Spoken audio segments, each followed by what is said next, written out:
warriors of light, strength, love, spiritual clarity, and responsible action. A thought experiment.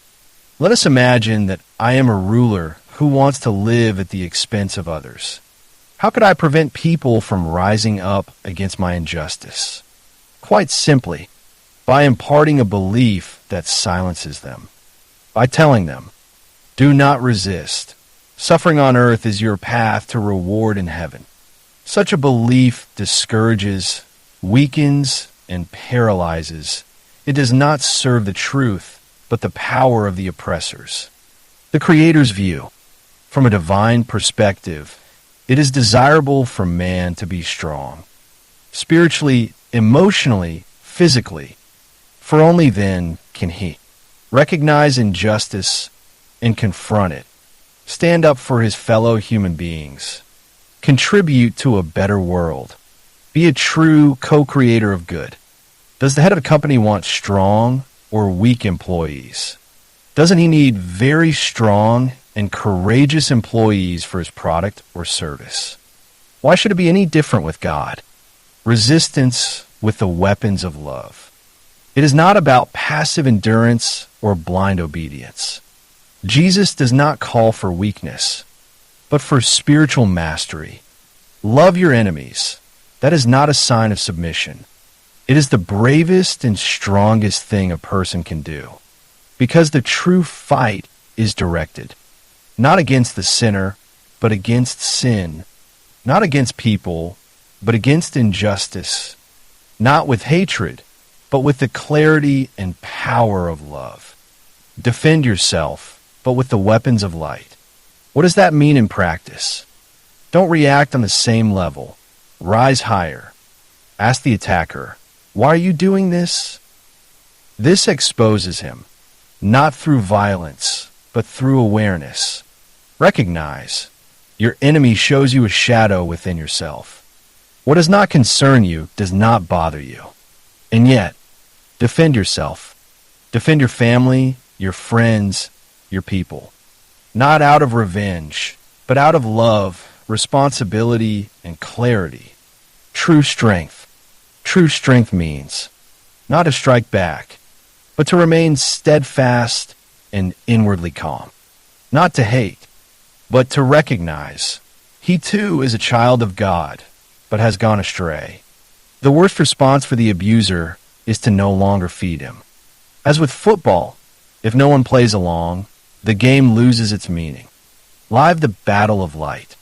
Fight, yes, but not with violence, but with truthfulness, courage, and fire in your heart. Don't let yourself be belittled in the name of a misunderstood belief. Be strong. Be bright. Be real. For only with inner strength can you live your soul's plan and transform the world for the better. Then the cosmos laughs, and the angels dance. Biblical sources, biblical background. But I say unto you, do not resist the one who does you evil. But if anyone strikes you on the right cheek, turn the other also. Matthew 5, verse 39.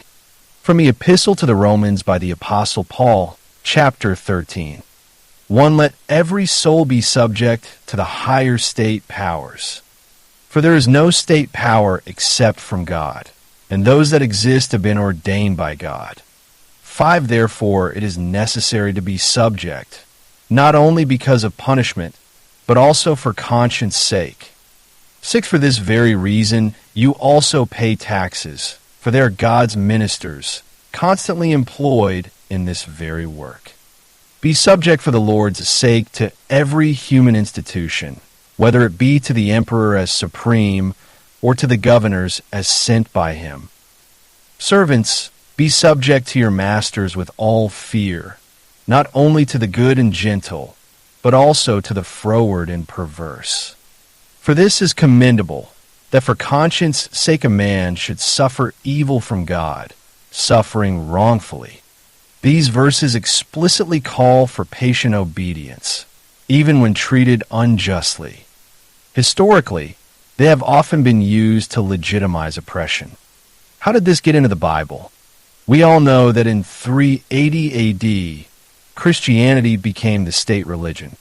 But it was only in the year 382 AD that the Bible was compiled under the guidance of the Pope and the power structures of Jerome. Isn't it obvious that they exerted a massive influence on the content of the Bible? Did they turn the extremely valuable message of Jesus and his life into a very successful power and business model? Decide for yourself. Ephesians 6 verses 5 to 7. Servants, obey your masters on earth with fear and trembling, in singleness of heart. Philippians 2 verse 8. And being found in appearance as a man, he humbled himself and became obedient unto death, even death on a cross. Christ himself is presented as an example of obedience and self-humiliation. 2 Corinthians 12 verses 9 to 10. And he said to me, My grace is sufficient for you, for my power is made perfect in weakness. Therefore I will boast all the more gladly about my weaknesses, so that Christ's power may rest upon me. For when I am weak, then I am strong. A key passage that interprets weakness in an explicitly positive way, as a place where God's power becomes effective. Hebrews 5 verse 8. In this way, though he was a son, he learned obedience through what he suffered. Jesus himself also learns obedience through suffering. This is a very central idea in the letter to the Hebrews, which often served as a religious justification for subordination. Romans 6 verse 16. Don't you know that to whom you yield yourselves as slaves to obedience, you are that one slaves whom you obey, either to sin resulting in death, or to obedience resulting in righteousness. Spiritual obedience is presented here as the path to righteousness. But this passage also emphasizes the image of the servant, doulos, and calls for inner submission. The question is justified. What is God's will, obedience or co-creation? Passivity or active love? Encouraging pearls from the apocryphal writings that show human beings their divine dignity and strength for love, for truth, for life. In 1945, in Nag Hammadi in Upper Egypt, ancient writings were found that present a completely different picture of Jesus' message. This infinite treasure is now available to us through the many apocryphal writings. What a joy, what a gift. Here's some excerpts from the Gospel of the Holy 12. Strength from God for healing work. When you are filled with the Spirit of God, you will not only stand firm in the truth, but you will also lift up what has fallen. You are the torches of light that are lit in the darkness. Shop 44. Here, man is not called to weakness, but to inner radiance, to actively heal the world. The true warrior does not fight for himself, but for justice. Blessed are those who suffer for righteousness, for they are the true warriors of the Lord. Not with sword, but with truth they fight, and heaven is with them. Shop 25. Here the spiritual fighter is clearly named. He fights evil, not people, with truth, not with violence. And the whole cosmos is behind him, the human being as a light bearer. You are the light of the world, not to hide, but to shine among people. Chapter 33. Here, the human being is explicitly called to visibility and radiance as an active bearer of divine light. The human being as co-creator. Truly, the human being is co-creator with God. What he sows in spirit and deed, that he will also reap in time and eternity. Chapter 48. Not passivity, but creative co-responsibility. A clear encouragement to consciously shape one's own life in the light of God. From the Gospel of Thomas. The inner Christ as a source of strength. If you bring forth what is within you, it will save you. Logion 70. There is an incredible amount to be said here. Not faith alone, but the living of our talents, our actions will save us. God wants us to uncover our inner source. Therein lies our true strength. Resisting evil through knowledge. If the blind lead the blind, both will fall into the pit. Recognize who you are and act. Logion 34. Not passively following, but seeing, recognizing, acting. From knowledge arises strength. Courage to act. Fear not those who kill your body, but those who want to distract your soul from the truth. Stand firm in love and do not retreat. Chapter 67. A clear call for inner courage and resistance to seduction, with the protection of the soul as the highest good. Love as the highest weapon. He who conquers his enemy with love has truly triumphed, for he has saved not only himself, but also his brother. Chapter 88. Here the Christ principle is revealed in its purest form. The greatest strength is not to destroy the other, but to inspire him to change. Unshakable steadfastness. Blessed is he who endures temptation, for he will receive the life.